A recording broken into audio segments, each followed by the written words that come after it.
Hey everyone, welcome back to my channel. अगर आप channel पर नए हैं तो जल्दी से चैनल को सब्सक्राइब कर लीजिए, वीडियो को शेयर कर दीजिए, लाइक कर दीजिए और नोटिफिकेशन बेल आइकन को प्रेस कर दीजिए, जिससे कि जो भी लेटेस्ट अपडेट होता है वो आपको मिलता रहे। और यहाँ पर आपको यूनिवर्सिटी से रिलेटेड सारे अपडेट्स मिलते हैं। Hi everyone, welcome back to my channel. I hope you all are doing good. आज के इस वीडियो में हम बात करने वाले हैं डॉक्टर हरि सिंह गौर यूनिवर्सिटी में डोमेन सिलेक्शन को लेकर।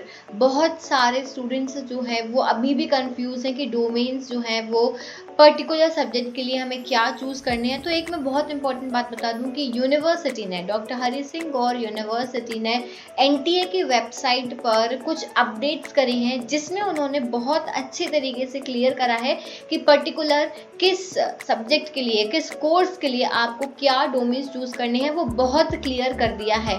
तो आज हम सारे कोर्सेज के बारे में बात करने वाले हैं, एक एक करके हम सब कोर्सेज देखेंगे और जितने भी आपके डाउट्स हैं वो हम यहाँ पर क्लियर करने वाले हैं। तो स्टार्ट करते हैं वीडियो को। उससे पहले अगर आप चैनल पर नए हैं और अभी तक आपने चैनल को सब्सक्राइब नहीं करा है तो जल्दी से सब्सक्राइब कर दो, वीडियो को लाइक कर दो और नोटिफिकेशन बेल आइकन को प्रेस कर दो, जिससे जो भी लेटेस्ट अपडेट होता है वो आपको मिलता रहे। और यहाँ पर आपको एकदम एक्यूरेट और करेक्ट इन्फॉर्मेशन मिलती है, जो मैं डायरेक्टली प्रॉपर तरीके से यूनिवर्सिटी से कंसल्ट करके आपको यहाँ पे इन्फॉर्मेशन देती हूँ। यहाँ कोई रॉन्ग इन्फॉर्मेशन मैं आपको नहीं देती हूँ। यूनिवर्सिटी से कंसल्ट करने के बाद ही सारी डिटेल्स और इन्फॉर्मेशन आपको यहाँ पे दी जाती है। इसीलिए आप जो भी इन्फॉर्मेशन दी जा रही है उसको बहुत ध्यान से सुनना, और आपको जो भी डाउट है वो आप कमेंट सेक्शन में डाल देना। मैं डाउट सारे पढ़ लेती हूँ, मैं रिप्लाई नहीं कर पाती हूँ सारे क्वेश्चंस के, पर मैं कोशिश करती हूँ कि सारे डाउट्स जो है वो मैं क्लियर कर सकूँ। तो स्टार्ट करते हैं वीडियो को, और सबसे पहले हम चलते हैं वेबसाइट पर। तो यूनिवर्सिटी ने वेबसाइट एनटीए की वेबसाइट पर अपलोड करे हैं, हम वहाँ चलते हैं, सीधे वहीं देखते हैं कि क्या अपडेट आया है। ओके, तो ये हमने खोल लिया ये वेबसाइट cuetsamarth.ac.in। तो यहाँ पर आप देख सकते हो कि यूनिवर्सिटीज़ का कॉलम आपको ये दिख रहा है। तो हम यहाँ पर क्लिक करेंगे और यहाँ से हम सीधे जाते हैं डॉक्टर हरि सिंह गौर विश्वविद्यालय पर।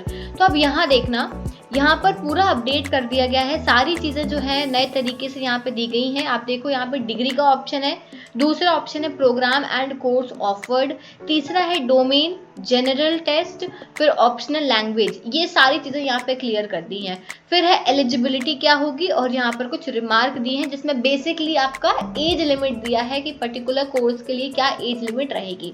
ठीक है, तो अब यहाँ पे हम स्टार्ट करते हैं। सबसे पहला हम बीए का डिस्कशन करेंगे कि बीए में यहाँ पर क्या डोमेन्स लेने हैं। तो बहुत क्लियर है, डोमेन में एक लैंग्वेज लेनी है, चाहे आप हिंदी ले लो या इंग्लिश ले लो, कोई भी एक लैंग्वेज लेनी है। फिर जनरल टेस्ट देना है बस, और कोई चीज़ यहाँ पर नहीं लेनी है। दैट मीन्स कि आप स्लॉट 1 सिर्फ फिल करेंगे, स्लॉट 2 नहीं भरना है, स्लॉट 1 फिल करेंगे, जिसमें आप एक लैंग्वेज चूज करेंगे। अगर आप हिंदी में कंफर्टेबल है तो हिंदी ले लेना, इंग्लिश में हो तो इंग्लिश ले लेना। और फिर आपके नीचे डोमेन्स का ऑप्शन होगा, उसमें आपको नॉट एप्लीकेबल डालना है। एक कमेंट आया था कि मैम डोमेन का ऑप्शन तो है अवेलेबल, तो हम क्या करें, कैसे उसको भरें। तो वहाँ पे ऑप्शन तो रहेगा ही, ऑब्वियस सी बात है, ऑप्शन तो जाएगा नहीं। तो वहाँ पे नॉट एप्लीकेबल करना है कि आप इस चीज़ के लिए एप्लीकेबल नहीं हो, आपको सिर्फ और सिर्फ क्या देना, एक लैंग्वेज और सेक्शन 3 में जनरल टेस्ट। ठीक है, स्लॉट 1 में आपको ये भरना है। क्लियर है बात। यहाँ पे एलिजिबिलिटी क्राइटेरिया मैं पहले ही बता चुकी हूँ, तो ये सेम है, इसमें कोई चेंजेस नहीं है। यहाँ एज भी मैंने बताई हुई है कि यहाँ पर एज दी है कि आपको 31 जुलाई 2022 तक मैक्सिमम 22 ईयर्स होनी चाहिए आपकी एज, अगर आप यूआर कैटेगरी से हो, ईडब्ल्यूएस या ओबीसी कैटेगरी से हो, और 27 होनी चाहिए एससी एसटी और पीडब्ल्यूडी कैटेगरी के लिए। क्लियर है। नेक्स्ट हम डिग्री की बात करते हैं, दैट इज बीकॉम। सबसे ज़्यादा क्वेश्चंस जो हैं वो फिलहाल बीकॉम पर ही आ रहे थे, तो बीकॉम के लिए मैं क्लियर कर देती हूँ कि यहाँ पर एक लैंग्वेज लेनी है, जस्ट अ सेकेंड। ठीक है, एक लैंग्वेज लेनी है, अगेन हिंदी या फिर इंग्लिश में से कोई भी एक लैंग्वेज लेनी है। एनी वन डोमेन, बहुत ध्यान से सुनना, आपने स्लॉट 1 में एक लैंग्वेज ले ली, फॉर एग्जांपल इंग्लिश ले ली। अब नीचे डोमेन्स का ऑप्शन है, तो दो डोमेन ले सकते हैं हम। तो यहाँ पर आपको ऑप्शन दिया गया है कि आप एक ही लेंगे, या तो अकाउंटेंसी लेंगे या बिजनेस स्टडीज लेंगे। आपका जो भी सब्जेक्ट स्ट्रॉन्ग है, आपको लगता है अकाउंटेंसी स्ट्रॉन्ग है, तो आप एक में अकाउंटेंसी भर दोगे और उसके नीचे क्या करोगे, एक में नॉट एप्लीकेबल डाल दोगे। लेकिन आपको लग रहा है कि बिजनेस स्टडी स्ट्रॉन्ग है, तो बिजनेस स्टडी एक ले लोगे और एक में नॉट एप्लीकेबल। सिंपल सा मतलब एक लेना है, इन दोनों में से कोई भी, दोनों मत भर देना, ठीक है, एक लेना है। इसके बाद में सेक्शन 2 हो गया, और सेक्शन 3 में जनरल टेस्ट भी देना है। तो एक लैंग्वेज, अकाउंटेंसी और बिजनेस स्टडी में से कोई एक सब्जेक्ट, और तीसरा जनरल टेस्ट। तो बीकॉम के लिए क्लियर है सभी का। इसके बाद में ये एलिजिबिलिटी क्राइटेरिया सेम है, कोई चेंजेस नहीं है। एज लिमिट अगेन यहाँ पर 22 होनी चाहिए यूआर के लिए, 27 होनी चाहिए एससी एसटी और पीडब्ल्यूडी कैटेगरी के लिए। Is that clear? Next category की हम बात करते हैं। नेक्स्ट जो है वो है बीए बीएड। बीए बीएड वालों, ये इंटीग्रेटेड कोर्स है, पहली बात तो, ठीक है, इंटीग्रेटेड कोर्स है। यहाँ पर कोई भी एक लैंग्वेज देनी है, डोमेन्स यहाँ पर देने हैं, बीए बीएड वालों को डोमेन्स देने हैं जो है टीचिंग एप्टीट्यूड, सिर्फ टीचिंग एप्टीट्यूड, और कोई डोमेन नहीं देना है। फिर जनरल टेस्ट देना है, क्लियर है? एक लैंग्वेज, एक टीचिंग एप्टीट्यूड और जनरल टेस्ट, 3 लेने हैं, तो एक खाली रहेगा, उस पर नॉट एप्लीकेबल डालोगे। क्लियर है बात? ये 3 चीजें भरनी है। नेक्स्ट हम बात करते हैं, अब बहुत सारे लोग वीडियो देखते देखते ये सोच रहे होंगे कि अब हम तो भर चुके फॉर्म, हमने तो गलती कर दी, हम क्या करें। तो अभी बताती हूँ मैं, ये हम कंप्लीट कर लें, इसके बाद लास्ट में बताती हूँ कि जो लोग भर चुके हैं वो पैनिक मत होना, ठीक है, उनके लिए भी ऑप्शन है। पैनिक मत होना कि गलत हो गया, आप क्या होगा, कुछ ना कुछ ऑप्शन है, ठीक है। अब हम बात करेंगे बीएफए की। तो BFA bachelor of fine arts, यहाँ पर आपको क्या एलिजिबिलिटी दी है, सॉरी डोमेन्स क्या दिए हैं, एक लैंग्वेज लेनी है फ्रॉम सेक्शन 1 इंग्लिश या हिंदी, और जनरल टेस्ट लेना सेक्शन 3 से। डोमेन्स नॉट एप्लीकेबल, दोनों स्लॉट में नॉट एप्लीकेबल डालोगे। क्लियर है? ठीक है। एलिजिबिलिटी क्राइटेरिया है सेम है, रीड कर लेना। एज भी सेम है, 22 for UR EWS OBC, 27 for SC ST PWD. Next आता है यहाँ पे बीबीए ऑनर्स। बीबीए ऑनर्स में भी यहाँ पर आपको क्या लेना है, एक लैंग्वेज लेनी है, ठीक है, एक लैंग्वेज लेनी है इंग्लिश या हिंदी में से, और कोई लैंग्वेज का ऑप्शन नहीं है यहाँ पर, सिर्फ इंग्लिश या हिंदी में से कोई भी एक लैंग्वेज लेनी है। डोमेन्स लेने हैं यहाँ पर आपको बिजनेस स्टडी। अगर आप बीबीए करना चाहते हो तो आपके पास ऑप्शन यहाँ पे सिर्फ बचता है बिजनेस स्टडीज का, ठीक है, एक ही आपको डोमेन लेना है, और सेक्शन 3 में जनरल टेस्ट देना है। क्लियर है बात? ये ध्यान रखना, इतना ही देना है, बहुत सारे डोमेन सिलेक्ट नहीं करने हैं, स्लॉट 1 बस भरना है। अभी तक ऐसा कोई भी कोर्स नहीं आया है जिसमें स्लॉट 2 भी भरना पड़े, सिर्फ स्लॉट 1 की ही जरूरत है, स्लॉट 2 की जरूरत अभी तक किसी में भी नहीं है। Is that clear? अब हम आते हैं बीए एलएलबी पे। बीए एलएलबी पे यहाँ पर आपको जो डोमेन्स लेने हैं दैट इज 1 लैंग्वेज, ठीक है, एक लैंग्वेज सेक्शन 1 से सेम। डोमेन लेना है आपको लीगल स्टडीज फ्रॉम सेक्शन 3। अब आप कहोगे मैम लीगल स्टडीज के अंदर क्या आएगा, तो लीगल स्टडीज के अंदर सिंपल है, एनटीए ने अपना एक सिलेबस जो है वो रिलीज करा है, ठीक है, वहां पर उन्होंने लीगल स्टडीज नाम से एक सिलेबस दे रखा है, उसमें पूरा दिया है कि लीगल स्टडीज में क्या आएगा, वही पढ़ना है। समझ में आ गई बात? एनटीए ने अपना सिलेबस रिलीज करा है, उसमें लीगल स्टडीज का सिलेबस दे रखा है, वो आपको इसमें पढ़ना है, और कोई डोमेन नहीं लेना है, कोई भी और डोमेन नहीं लेना है, और लेना है जनरल टेस्ट। मतलब आप सिर्फ लीगल स्टडीज भरोगे और एक सेक्शन में एक डोमेन में आप लिख दोगे नॉट एप्लीकेबल। अगेन सिर्फ स्लॉट 1 देना है आपको, स्लॉट 2 नहीं देना है, ठीक है, सिर्फ और सिर्फ स्लॉट 1 दोगे आप। यहाँ पर कोई एज रेस्ट्रिक्शन नहीं है बीए एलएलबी के लिए, ठीक है, बीए एलएलबी के लिए कोई एज रेस्ट्रिक्शंस नहीं है। ये सारे कोर्सेज जो हैं ये 12th पास आउट स्टूडेंट्स के लिए अवेलेबल हैं, ठीक है।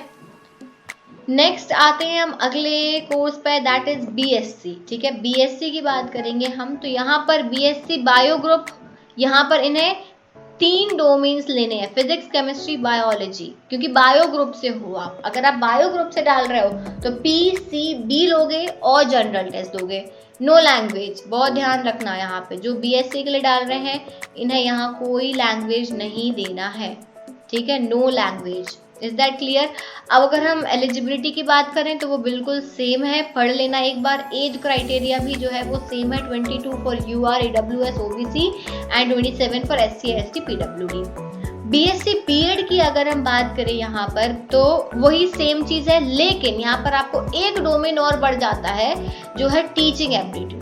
ठीक है, क्योंकि आप बीएड भी इसमें ऐड कर रहे हो, बीएससी के साथ बीएड इंटीग्रेटेड कोर्स कर रहे हो, इसलिए यहाँ पर एक और सब्जेक्ट ऐड हो जाता है जो है टीचिंग एप्टीट्यूड फ्रॉम सेक्शन 2। अब यहाँ पर एक चीज कम भी हो रही है, ध्यान रखना, यहाँ पर जनरल टेस्ट नहीं देना है, यहाँ पर जनरल टेस्ट नहीं देना है, नो जनरल टेस्ट, ध्यान रखना। 4 डोमेन्स देने हैं, ठीक है, फिजिक्स, केमिस्ट्री, बायोलॉजी और टीचिंग एप्टीट्यूड, बस इतना ही देना है। क्लियर है बात?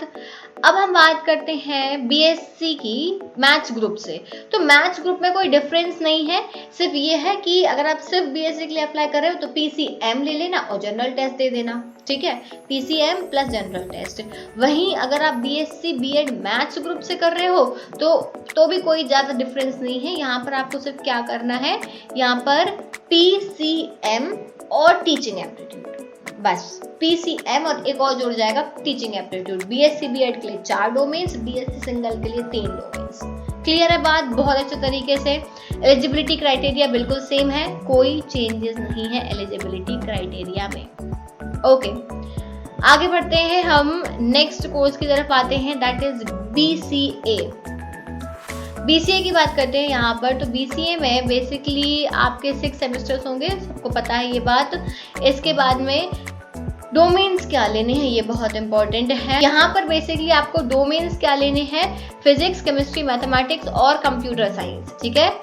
कंप्यूटर साइंस या फिर आईपी में से आपका जो भी सब्जेक्ट है वो आपको लेना है सेक्शन 2 में, और जनरल टेस्ट देना है, ठीक है। 4 आपको सब्जेक्ट्स देने हैं, फिजिक्स, केमिस्ट्री, मैथमेटिक्स और कंप्यूटर साइंस। साथ ही में आपको सेक्शन 3 में जनरल टेस्ट देना है। नो लैंग्वेज, कोई लैंग्वेज में यहाँ पे नहीं देनी है आपको, ठीक है, नो लैंग्वेज। क्लियर है बात? कोई लैंग्वेज नहीं देनी है। Is that clear? इसके बाद में हम आते हैं बी फार्मा पे। नेक्स्ट कोर्स जो है वो है हमारा बी फार्मा। बी फार्मा ये लास्ट कोर्स है। यहाँ पर आपको 3 डोमेन्स देने हैं, पीसीएम या फिर अगर आप पीसीबी से हो तो पीसीबी, ठीक है। मैथमेटिक्स वाले मैथ्स लेंगे, बायो वाले बायो लेंगे, ठीक है, सेक्शन 2 से, और जनरल टेस्ट देना है सेक्शन 3 से।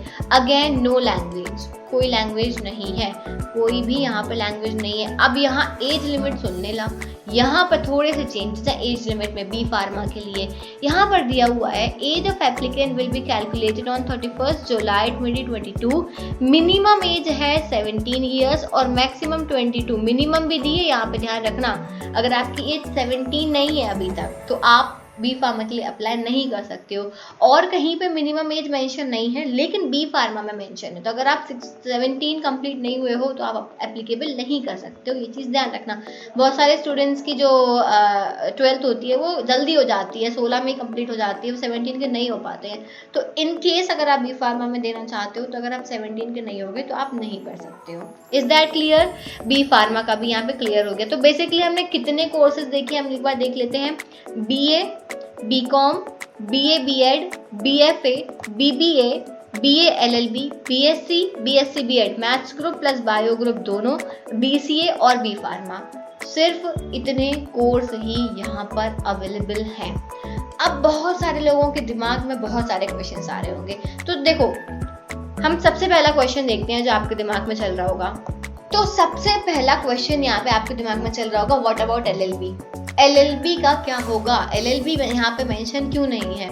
तो एलएलबी जो है वो बेसिकली यहाँ पर आप 12th के बाद नहीं कर सकते हो, है ना। एलिजिबिलिटी क्राइटेरिया क्या है एलएलबी के लिए कि आपके पास बैचलर्स डिग्री होनी चाहिए, आप तभी एलएलबी कर सकते हो।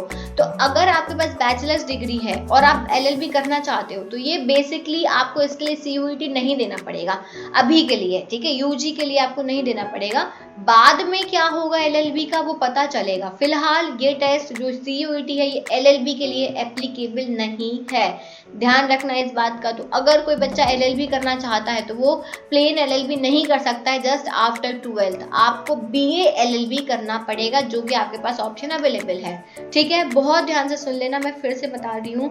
LLB जो है यहाँ पर उसका जो एलिजिबिलिटी क्राइटेरिया है वो 12th पास स्टूडेंट्स के लिए नहीं है, वो उनके लिए है जिनने बैचलर कर रखी है। तो जब PG का एंट्रेंस होगा तब आप LLB के लिए अप्लाई कर सकते हो। फिलहाल ये एंट्रेंस UG के लिए है, अंडर ग्रेजुएट्स के लिए है, पोस्ट ग्रेजुएशन के लिए नहीं है, इसलिए आप इसके लिए अप्लाई नहीं कर सकते हो। ये चीज़ चेंज हो गई है, पहले मेंशन था LLB पर अब ये चीज़ मेंशन नहीं है, तो ध्यान रखना, इस चीज़ को चेंज कर लेना करेक्शन पोर्टल में। नेक्स्ट क्वेश्चन ये दिमाग में आ रहा होगा BLib, तो यहाँ पर BLib के लिए भी ये टेस्ट CUET एप्लीकेबल नहीं है। BLib भी ग्रेजुएशन के बाद होता है, इसीलिए अभी प्रेजेंट में ये UG अंडर ग्रेजुएट जो प्रोग्राम हो रहा है CUET इसके लिए नहीं है। जब आप PG के लिए फॉर्म निकलेंगे, अब चाहे वो CUET के थ्रू निकले, चाहे यूनिवर्सिटी खुद का एंट्रेंस कंडक्ट कराए, वो क्लियर नहीं है। वो जो कुछ भी होगा वो मैं आपको बता दूंगी। फिलहाल BLib के लिए आप फॉर्म नहीं डाल सकते हो। क्लियर है बात? अब आखिरी क्वेश्चन और सबसे इम्पोर्टेंट क्वेश्चन है, कैन वी डू करेक्शन और नॉट? क्या हम करेक्शन कर सकते हैं या हम करेक्शन नहीं कर सकते हैं? तो देखो, करेक्शन पोर्टल डेफिनेटली ओपन होगा, ठीक है, और डेट भी प्रोबेबली एक्सटेंड होगी। 6 मई इसकी लास्ट डेट है, पर डेट एक्सटेंड होने के चांसेस बहुत ज़्यादा हैं। और करेक्शन पोर्टल भी ओपन होगा। कब होगा, कैसे करेक्शन होगा, ये सारी चीज़ें जो है वो बाद में पता चलेंगी, मैं बता दूंगी जैसे ही पोर्टल ओपन होता है। तो जो लोग भर चुके हैं फॉर्म और जिनका गड़बड़ हो चुका है, उन्हें पैनिक करने की बिल्कुल ज़रूरत नहीं है, परेशान होने की ज़रूरत नहीं है।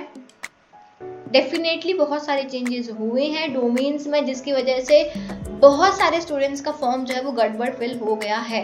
पर अब कोई बात नहीं, यूनिवर्सिटी ने क्लैरिफाई कर दिया है, थोड़ा सा टाइम लगा बट आ चुका है ऑलरेडी NTA की वेबसाइट पर, जो हमने आज डिस्कस करा है।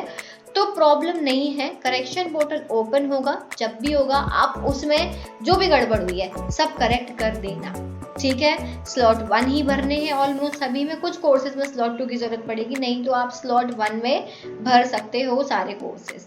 क्लियर है बात? आई होप कि आपको समझ में आ गया होगा। इसके बाद भी अगर आपको कोई डाउट है, कुछ आप पूछना चाहते हो, तो आप मुझे कमेंट सेक्शन में पूछ सकते हो। मैं यूनिवर्सिटी से कंसल्ट करके आपके आंसर्स दे दूंगी, सारे करेक्ट आंसर ही दूंगी मैं। तो इसलिए वेट करना थोड़ा सा करेक्शन पोर्टल ओपन होने का, और जिन्होंने नहीं भरा है तो वो अपना करेक्ट ही भरना, अब गड़बड़ मत करना, ठीक है। और जिनका गड़बड़ हो गया है उनके लिए भी अभी मौका है, करेक्ट हो जाएगा, टेंशन नहीं लेंगी, बिल्कुल बात नहीं है। Thank you so much for watching this video. अभी तक सब्सक्राइब नहीं करा तो सब्सक्राइब कर लेना जल्दी से। जो भी अपडेट आता है वो मैं यहीं पे आपको बताती रहूंगी, इसीलिए इस चैनल को भी है जो शेयर कर देना अपने फ्रेंड्स में, जिन्होंने भी गड़बड़ कर दी है या फिर जिन्हें फॉर्म भरना है, उन सभी में शेयर करना मत भूलना। So thank you so much for watching this video. I'll see you soon in the next video. Till then, take care. Bye bye.